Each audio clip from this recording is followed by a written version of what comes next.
another edition of the Sight and Insight podcast. If I'm correct, I think this is number 40, which I find amazing. It's our 40th anniversary. We're calling this one Painting Paradox, which sounds like it has a lot of interesting information for you all to sit around the table and drink your coffee and listen to the erudite conversation of our two experts, the lovely Lorwyn Connie Nagel and the equally lovely David P. Curtis. So, without further ado, I'm going to get straight into what is the paradox of painting, or the painting paradox. Connie, excuse me, can you give us kick this off with what you mean by painting paradox? Is that sure opposites attract the differences, the opposites that come into painting basics? Well, a paradox is usually that it appears one way and then it has another aspect to it. Okay. So, and also opposites, when we talk about opposites like light and dark, we can clearly see, or love and hate, we can clearly see that they are different. They're different things. But usually in a paradox, we see that they relate to each other. Okay. So in some manner, some of this that we're going to be talking about in terms of the paradox of painting is that these things appear like opposites, and they are opposites in one dimension, but then they also come together and combine to make a whole. Yeah. So one of the thoughts, we've got about 5 different paradoxes that we've come up with for the nature of painting. And one of them has to do with concept versus percept. We've talked about this before in one of the podcasts. Actually, we might have even mentioned it in the Cousins podcast when we talked about the blob and bringing sort of something, we bring the elements out of that wash. But what we mean by concept and percept is that a concept of what you're going to paint would be about a mental image, about a thought, an idea. It's more interior. And a percept is experiential. It's external. It's what we perceive when we look out in nature. We see a tree, a house, the light hit the tree in a certain manner. All these things are not just external, but they're experiential. We both feel it and we see it. So that's what I would say is one of the paradoxes is this idea that we perceive something external to us and then we conceive. Because usually when we are in a perceiving or looking at something, we're also making up hypotheses about what it is. So that also falls into the conceptual aspect. David, do you have anything to say? Well, no. Well, you've said it all. Okay, your time's up. You said it all.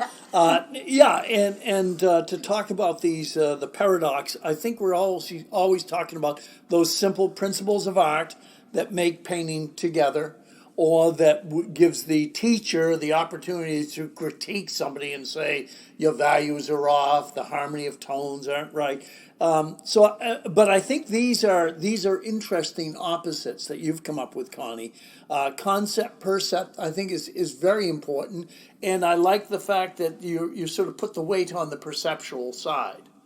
We still need the concept to complete the percept. Exactly, I think that's true. If I see an effect of light hitting the trees, the effect of light might be overwhelming to me, but as I start to paint it, the way I'm telling the story, the way I'm arranging the trees to tell the story, isn't helping the bigness of it. The unity of all of it isn't coming together yet. So I involve myself in how much concept now do I have to add to this perception to make the perception unified fully. in what I Plus, say. I would say, in just coming as a psychologist, that what happens in perception is we see the whole thing, the whole object, represented simultaneously. But when we conceive things, and this is the nature of the mind or brain apparatus, is that we tend to compartmentalize things. So when we're conceiving of something, we tend to see it in parts. Because we order and organize ourselves, and mentally organize ourselves. So we need both of them in painting. However, when we're perceiving something outdoors, I mean, I tend to think that way because we're outdoor painters mainly. We see it spontaneously and in the gestalt, in the whole. But we must go back and like painting it to completion, we take parts of it. Right. So what we're trying to do here is to explain how they can be more efficient and be aware that they're both seeing this thing spontaneously and as a whole, and yet they have to fall back onto what we used to talk about, the left and right sides of the brain. They fall onto the left side, which is logical, and they must put it down in certain parts or stages. Right, and the analogy I would have is like the modern, in the 19th century, the Impressionist movement came out of sort of and was pressuring the academic movement, and they were sort of opposite. One was very conceptual, one was very perceptual. The Impressionist movement said, go out and paint what you want. Well, the trouble with some of that in early Impressionism was they sort of gave up on the idea that they had to compose it, that they had to present it. You mean in the Impressionism? Right, that they were just out there, I'm painting an effect of light. Yeah. But maybe that wasn't enough, so they needed to bring in some of the concept in order to put a structure around the percept. And I think, as you said, the paradox is that you need both. Yes. You need them both, but maybe you only need a little bit of concept and a lot of percept, or maybe a lot of concept and a little bit of percept. But it's that proportion of the two that you're putting together that helps to tell the story. What did you say earlier about words? That's our language, is in words. Language, yes. And there's this one guy, Rudolf Arnheim, who probably wrote the best book on art and vision and psychology in the 50s. He said language points to percept, or words point to perception. And did I get that right? Well, you like seeing. And what I mean is that you just took the word seeing and said, "Oh, I see what you're saying." Yeah. So I'm agreeing with, you have to see more. Oh, yes, I see what you're saying. So we can use that word seeing to mean a big thing. Like when kids, I mentioned to you yesterday that that kids, toddlers, one of the first two words that they usually understand are see and look. Because we tend to say, look at the thing over here, look at the tree, look at this, and those two words, see means I understand. So it connotes a thinking process. You're both seeing something out there, and you're also saying I understand, I experience. And looking also means attend to. You take your attention and you attend to something. They say, look over there, And both of those have to do with the concept of percept. Right. That integration, so we can say that they're both opposite, and paradoxically they connect. Right. And that's the beauty of the word paradox, is that you realize, oh my God, these things are really actually connected, as opposed to being complete opposites. Yeah, sounds good. So, Connie, what would be the second one? You said you had various opposites to work on. What would be a second one? Well, the other one was light and dark. Okay, chiaroscuro? Yes, yes. Am I pronouncing that correctly? Yes, David. From an English point of view, yes. David, could you pronounce? Chiaroscuro. See, he says it. Now, I've always understood that to mean that found in light, lost in shadow. Scuro doesn't Yeah. exist, and chiaro, see, light, to see. And the English interpretation is light and dark, but it's a deeper meaning. It's lost and found as well as light and dark. So I think that we could easily see the paradox involved in light and dark as soon as we say, found in light, lost in. So we're not just talking about light and dark on a painting. We're also talking about what is found and what is lost. And I think that's part of that paradox that you talked about. I think that's true. Now another one is impromptu or improvisation or and rifting. What I'm describing as rifting, which is really just almost play with something. It's spontaneous without a script, let's say, versus literal and kind of painting by the rules. So it might be paint by numbers. I like paint by numbers. and also I would say in the literal camp, it would be telling the truth. And we all have probably found ourselves caught, at least I have, being in nature and saying, well, this would be a better composition if that big yellow sign wasn't there. But I used to think that I couldn't even take it out. I had to literally tell the truth about what the scene was. And instead, most paintings really thrive off of this impromptu, spontaneous, hit, as well as something that's clearly defined. Because most observers want to figure out what's going on here. Do a little work. Yeah. Isn't that a bit like the story about Hibbard who was painting and some woman came up and complained because he hadn't put, a gas station in or something, therefore it wasn't the correct scene because there was something missing. But, that must have been going back to the 40s, 50s. Right. So Hibbard was the kind of artist who felt that he, the art police weren't going to come and get him if he took something out because it didn't fit with what he wanted to convey, which was probably the pure nature. Yeah. Yes, I think at some point, I think it goes right back to the paradox when Connie first defined it, to meaning that we can recognize a king and a queen, but we don't understand the intrigue in the Shakespearean intrigue that's going on behind in the family, and that's the paradox. Yeah. So the paradox isn't just the opposites of king and queen, but the paradox is what's going on there with that. And I think this is a good explanation, and that's a good example, something that's improvised, and then something that is. My father was a marine painter, seascape painter, and I used to marvel at the fact as a young man that he would go over and just stand and study the storm of the seas in full rage. And he would just stand there. He wouldn't sketch. He wouldn't take pictures. He wouldn't do anything. He would just take it all in.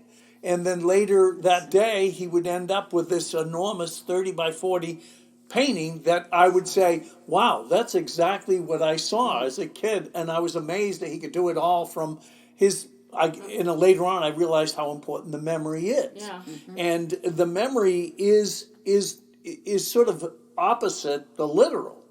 The memory, I think, is what we would remember best about the scene, and I think that's the improvisational.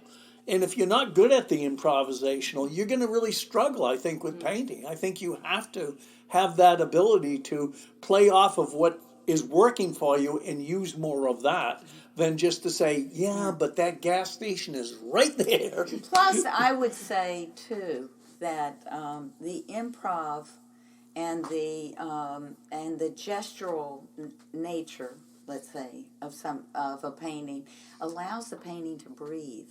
Yeah. I think that when you have too many literal things in there, too many things that people can clearly define as house, apple, vase, this kind of thing, that it's not intriguing. It would be like having a book and they've already told you up front who the murderer was, and everything else about it.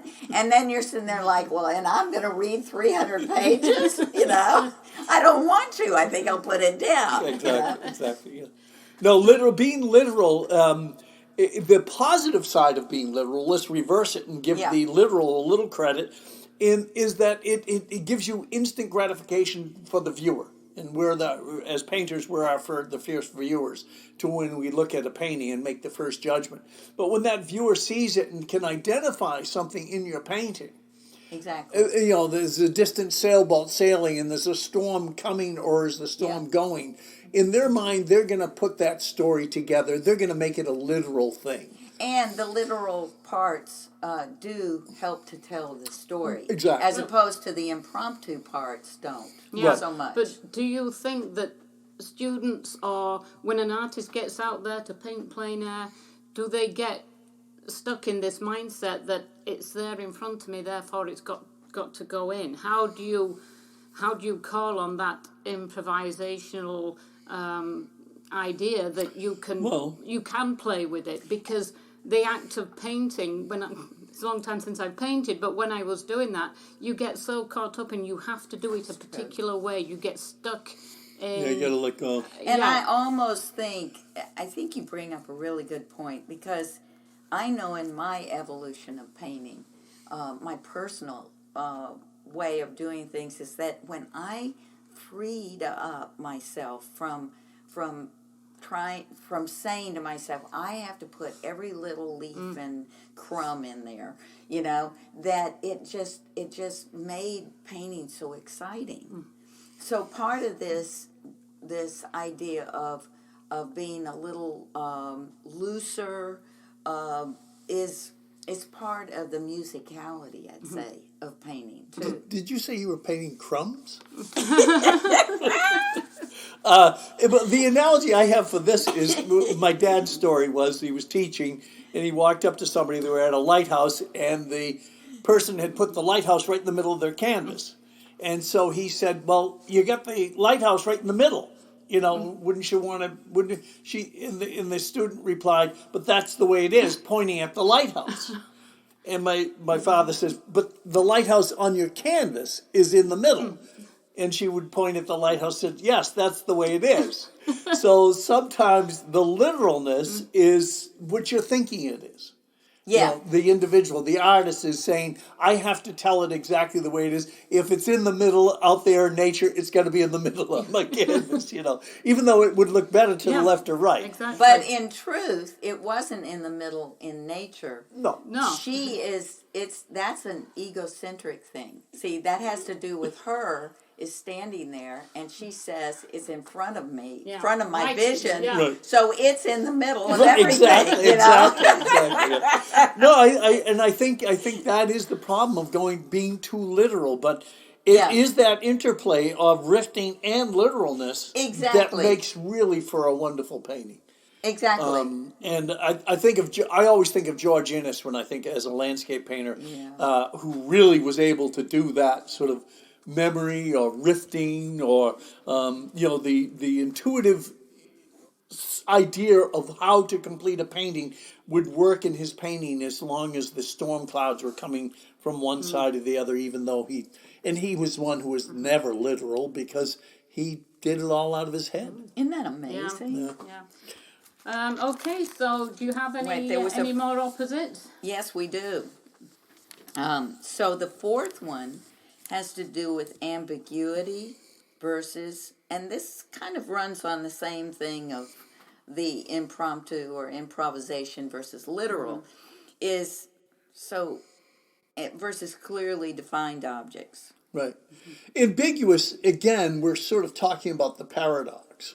So it is, as you pointed out, right from the start. It's ambiguous right from the start, right? They're opposites. They're not really in harmony. If we take all the opposites in the universe and everything, the opposites are necessary to create the movement that we all experience. and it's the opposites that help to create that movement of They things. create the tension. The They simple create- idea of magnetism, North Pole to North Pole, doesn't make it move. As soon as I have a North Pole and a South Pole, I get movement. I get the engine moves, the whole thing, idea of movement. And I suppose that's one of the secrets behind ambiguous and clarity, is that we're inviting more movement in our paintings. And I also think it does speak to the way paintings can be musical. And I mentioned that just a few minutes ago, is that I think that you make like something that's clearly defined in your painting can be highlighted almost like in a musical, a stanza. You have certain things that really blare out, and then there are other the things crescendo. yeah, and then they fall back. Then the ambiguous parts will be there. They also allow, it's almost like fodder for the mind. It's like we have little things that attract us about the painting, and yet we can't clearly define what they are. Yeah, I think I've got too much fodder in my brain. It can't. no, you don't have any fodder. It can't get through the fodder. Another story I'm going to tell about this was I had a new student that day, and they were painting. We were painting at the marshes, and I said, "So what do you like here? What do you choose to paint?" And he says, "Well, the sky is very nice." I said, "Yeah, the sky is nice. The sky's got movement in it." And he says, "But I like the creek and the marsh, the rhythm of the creek." I said, "That's good." I said, "No, don't forget. Don't pick out one over the other. Let one dominate. Don't have it 50-50. Don't have the land important and the sky important. Let one dominate the painting. Don't have it. Have clarity and don't be ambiguous." So of course I go off and I come back, and where's the guy's horizon line? Right in the middle. I looked at him, I said, "You couldn't make up your mind, huh?" He says, "No." I says, "Well, your painting says that." That you couldn't make up your mind whether it was going to be all about the sky or all about the land, but let one dominate over the other. And that's sort of, that thinking is part of the artist's thinking, isn't it? The ambiguousness of it. Yeah. And then the teacher comes along and gives it clarity. No. No, the student should teach himself to have the clarity as long as he also understands the ambiguous qualities. Yeah, but I would imagine that's kind of a hard concept to learn. Well, the artist has so much to think about when they go out to paint. It looks so easy. You set your easel up, you've got your scene in front of you, and you've got your blank canvas. But you have to think about all those basics of how you compose this scene, and then you've got to think about all these different ideas about how you're going to reflect that scene on your canvas. I mean, how do you learn all that information but then choose which bits you need at any given time? I mean, it must be an exhausting process. I was going to say too that when we tend to talk about it like that, about that they're setting up and everything, you tend to forget that this is a person with a whole lot of emotion and feeling and physical sensations and all sorts of things. They are coming to their easel. You tend to think that they're coming and just strictly learning, but they're sitting there saying, "I'm no good, I'm crummy." I mean, there are all kinds of self-statements. Your inner editor is always putting you down. Yeah, and there are these interior self-statements that say, "I don't get it, I don't," So this is partly why David and I are writing this book on art and psychology, is because it is a combination. The tendency is to say that you could just go and get your color and rhythm and movement right and organize your painting and get your ambiguous notes in and everything else, but you forget that there's a person there. Yeah. And I think that the ambiguous quality is that nature, and I think it's true to be. The other words that we had was like rifting, improvisational. That's part of the human quality that we have there. We're not perfect. And as soon as we accept the fact that we're not going to do a perfect painting, I think that invites the idea, but there's potentiality that you could do the perfect painting. We're constantly inviting that opposite to join us, aren't we? Yes. In our painting, so Plus, that makes a whole rather than your painting is very ambiguous. What were you trying to do here? The truck is going down the dead end. The big sign says dead end, and the truck's driving down it. Is that a good story to be telling? Well, that sounds like the funeral I was at. Whereas the sign the could hearse say went down the wrong way and finished up at a dead end. The sign If I could can say use that expression. right of way. The way is right. I love that. Yeah. It's hard to believe that we're almost out of time, and I know you two want to start painting very shortly, so I think we have just one more. Yes, there is thing, one more. which strikes me as we've talked about. You were talking about polarity, David, and about how when you talk about opposites attract, you think of magnets that they can attract, but if you turn them the other way around, the poles will then repulse each other. So is that something that when you think about, opposites attract, they don't always attract. So is there a paradox there?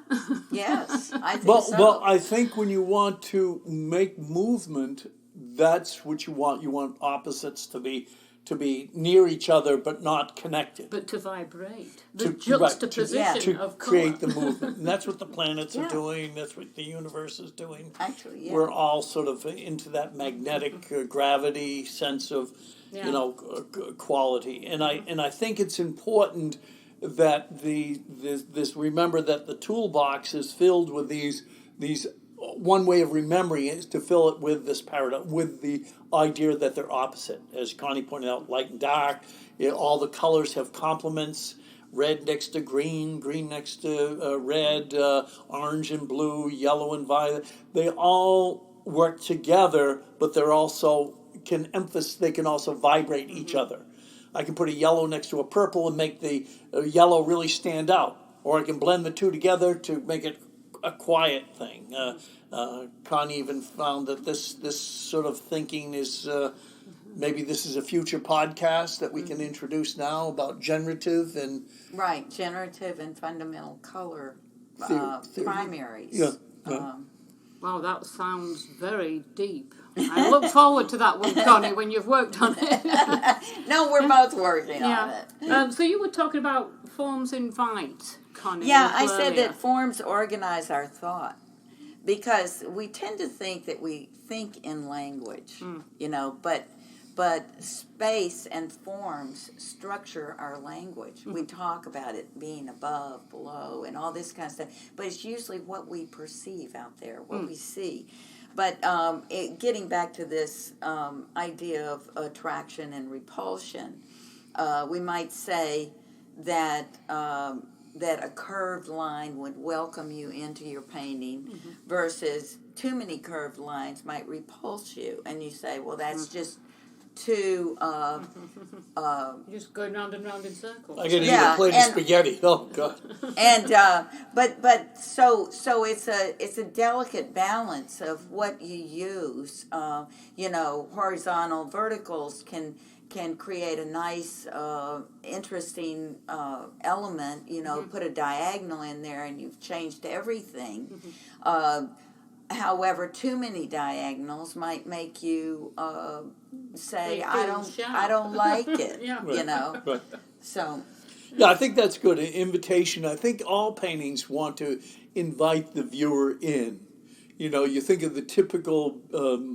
I think of one of the students doing a beautiful fence post with the light shimmering across the fence. And there's light and shade on the fence, and there's a rose bush blooming up. But the gate is closed. I can't enter the painting. There's no invitation. If the gate was ajar, maybe a jar, or, but if it was a real gate that was open, that would allow me in. I'd be invited in, right? And then the house is destitute, so I'm repulsed. So even if we're totally literal, you still have to have that sort of idea of invitation Yeah. And watch out for the repulsion. But maybe you need a little repulse. Maybe there should be a dead tree in the yard to make, oh, this is interesting. Make it more interesting. If everything is just hunky-dory, beautiful. So it's always about balance. It's always about balance. always And it about- could be 90% to 10%. That's balance. So you could have balance on one side and the opposite or the paradox would be being wonky. On the other Yeah. side? Yeah. But also, when you think of balance, you're also thinking about balance of form and balance of ideas. Right. Because you want to think about that these structures, line, mass, all these things must be well balanced, color and all the different colors. But also the idea of your painting must be balanced. The context that you have it in. Even if we're talking about just composition as one of the key tools, you need balance in that. So it isn't always 50-50. That I have a pound of flour and here's a weight pound and that's equal. Pound of feathers. Right. You want it to be unequal. You don't. You want movement. You want the pound of feathers to look more interesting than the pound. So you're not going to put a pound up there. You want a half a pound, a 3/4 of a pound. You don't want it to be 50-50 equal. You want it to be unequal for some reason. And I think that has just a lot to do with the initial thing that you started was perception. Yeah. I think what happened to the Impressionists in that time was they got so caught up in just perceiving and what a wonderful thing it was to go outside and perceive something new that they forgot all about their principles of design. And along comes the abstract artist to say, hey, you guys, you did great with that new perception idea of Impressionism, but what about design? So the abstractionists came out and said, design's important too. And that's the thing that maybe a lot of people who are trying to be too literal are losing out on is the fact that how are you going to tell the literal story if you can't include an interesting design? Make it an interesting design. Well, I'm sorry, I hope I'm not cutting anybody short, but we've actually gone over our time. This is our Christmas special, as it's going to be going out shortly before the holidays. And so I think at this point we'd like to thank you for joining us. We hope you've enjoyed this conversation about painting paradoxes. There's always a lot to think about. Art is never straightforward. Painting is not easy, but it's worth doing. It's challenging. So let's all rise to that challenge and go out and get some painting done. And so without further ado, I'd like to wish you all happy holidays. And just don't forget to buy a painting and put it under the tree for your loved Yes. one. And Merry Christmas. Merry Christmas and happy holidays to you. Happy holidays to you. Happy holidays. Happy holidays. Happy holidays to you. And until next time,